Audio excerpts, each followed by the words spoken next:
السلام علیکم دوستو، غزوہ خیبر مسلمانوں اور یہودیوں کے درمیان جنگ۔ محرم 7 ہجری مئی سن 628 عیسوی میں مسلمانوں اور یہودیوں کے درمیان یہ جنگ ہوئی، جس میں مسلمان فتح یاب ہوئے۔ خیبر یہودیوں کا مرکز تھا، جو مدینہ سے 150 کلومیٹر عرب کے شمال مغرب میں تھا، جہاں سے وہ دوسرے یہودی قبائل کے ساتھ مل کر مسلمانوں کے خلاف سازشیں کرتے رہتے تھے۔ چنانچہ مسلمانوں نے اس مسئلہ کو ختم کرنے کے لیے یہ جنگ شروع کی۔ خیبر کا علاقہ بالخصوص اس کے کئی قلعے یہودی فوجی طاقت کے مرکز تھے، جو ہمیشہ مسلمانوں کے لیے خطرہ بنے رہے اور مسلمانوں کے خلاف کئی سازشوں میں شریک رہے۔ ان سازشوں میں غزوہ خندق اور غزوہ احد کے درمیان یہودیوں کی کارروائیاں شامل ہیں۔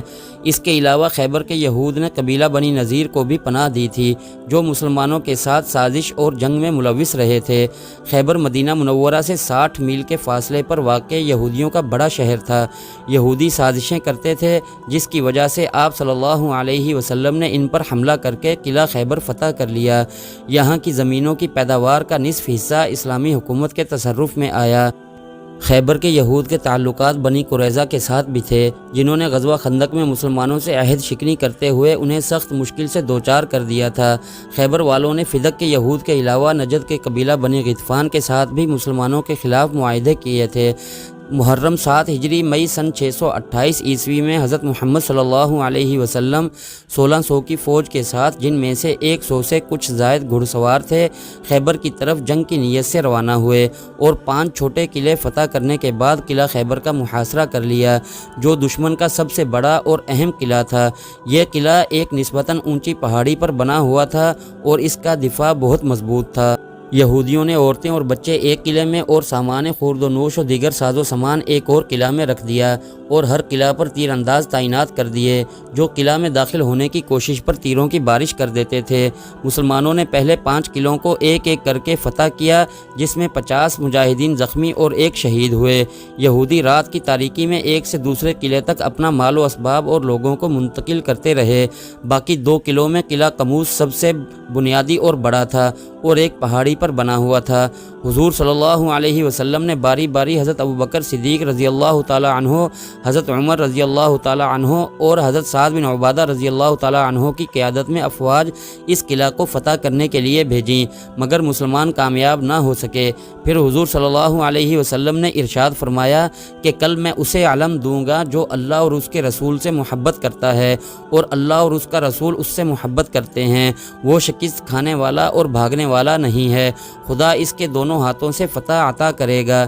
یہ سن کر اصحاب خواہش کرنے لگے کہ یہ سعادت انہیں نصیب ہو۔ اگلے دن حضور صلی اللہ علیہ وسلم نے حضرت علی رضی اللہ تعالی عنہ کو طلب کیا۔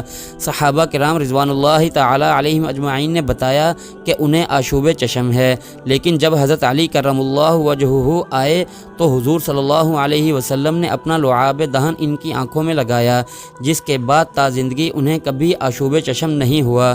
حضرت علی رضی اللہ تعالی عنہ قلعہ پر حملہ کرنے کے لیے پہنچے تو یہودیوں کے مشہور پہلوان مرحب کا بھائی مسلمانوں پر حملہ آور ہوا، مگر حضرت علی رضی اللہ تعالی عنہ نے اسے قتل کر دیا اور اس کے ساتھی بھاگ گئے۔ اس کے بعد مرحب رجت پڑتا ہوا میدان میں اترا۔ اس نے زرہ بختر اور خود پہنا ہوا تھا۔ اس کے ساتھ ایک زبردست لڑائی کے دوران حضرت علی رضی اللہ تعالی عنہ نے اس کے سر پر تلوار کا ایسا وار کیا کہ اس کا خود اور سر درمیان سے 2 ٹکڑے ہو گیا۔ اس کی ہلاکت پر خوفزدہ ہو کر اس کے ساتھی بھاگ کر قلعہ میں پناہ گزین ہو گئے۔ حضرت علی رضی اللہ تعالی عنہ نے قلعہ کا دروازہ، جو 20 آدمی کھولتے تھے، اکھاڑ لیا اور اسے قلعہ کے دروازے کے سامنے والی خندق پر رکھ دیا تاکہ مسلمانوں کی افواج گھڑ سواروں سمیت قلعہ میں داخل ہو سکیں۔ اس فتح میں 93 یہودی ہلاک ہوئے اور قلعہ فتح ہو گیا۔ مسلمانوں کو شاندار فتح ہوئی۔ حضور صلی اللہ علیہ وسلم نے یہودیوں کو ان کی خواہش پر پہلے کی طرح خیبر میں رہنے کی اجازت دی اور ان کے ساتھ معاہدہ کیا کہ وہ اپنی آمدنی نصف حصہ بطور جزیہ مسلمانوں کو دیں گے اور مسلمان جب مناسب سمجھیں گے انہیں خیبر سے نکال دیں گے۔ اس جنگ میں بنو نذیر کے سردار حوی بن اخطب کی بیٹی صفیہ بھی قید ہوئیں، جن کو آزاد کر کے حضور صلی اللہ علیہ وسلم نے ان سے نکاح کر لیا۔ اس جنگ سے مسلمانوں کو ایک حد تک یہودیوں کی گھناؤنی سازشوں سے نجات مل گئی اور انہیں معاشی فوائد بھی حاصل ہوئے۔ اسی جنگ کے بعد بنو نذیر کی ایک یہودی عورت جس کا نام زینب تھا، اس نے حضور صلی اللہ علیہ وسلم کو گوشت پیش کیا جس میں ایک سریع الاثر زہر ملا ہوا تھا۔ حضور صلی اللہ علیہ وسلم نے اسے یہ محسوس ہونے پر تھوک دیا کہ اس میں زہر ہے، مگر ان کے ایک صحابی حضرت بشر بن برہ جو آپ صلی اللہ علیہ وسلم کے ساتھ کھانے میں شریک تھے، شہید ہو گئے۔ آپ صلی اللہ علیہ وسلم نے حسب عادت اپنا بدلہ تو اس عورت سے نہیں لیا، لیکن حضرت بشر رضی اللہ تعالی عنہ کی شہادت کے بدلے میں اس عورت کو قتل کر دیا گیا۔ ایک صحابی کی روایت کے مطابق بستر وفات پر نبی کریم صلی اللہ علیہ وسلم نے فرمایا تھا کہ ان کی بیماری اس زہر کا اثر ہے جو خیبر میں انہیں دیا گیا تھا۔ مسلمانوں کو اس جنگ سے بھاری تعداد میں جنگی ہتھیار بھی ملے جن سے مسلمانوں کی طاقت بڑھ گئی۔ اس جنگ کے 18 ماہ بعد مکہ فتح ہو گیا۔ اس جنگ کے بعد حضرت جعفر طیار رضی اللہ تعالی عنہ حبشہ سے واپس آئے تو حضور صلی اللہ علیہ وسلم نے فرمایا کہ سمجھ میں نہیں آتا کہ میں کس بات کے لیے زیادہ خوشی مناؤں، فتح خیبر کے لیے یا جعفر کی واپسی کے لیے۔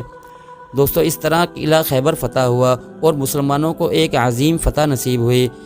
دوستو، ویڈیو پسند آنے کی صورت میں لائک اور چینل کو سبسکرائب کر دیں اور مزید ایسی معلوماتی ویڈیوز کے لیے ہمارے چینل کو وزٹ کریں۔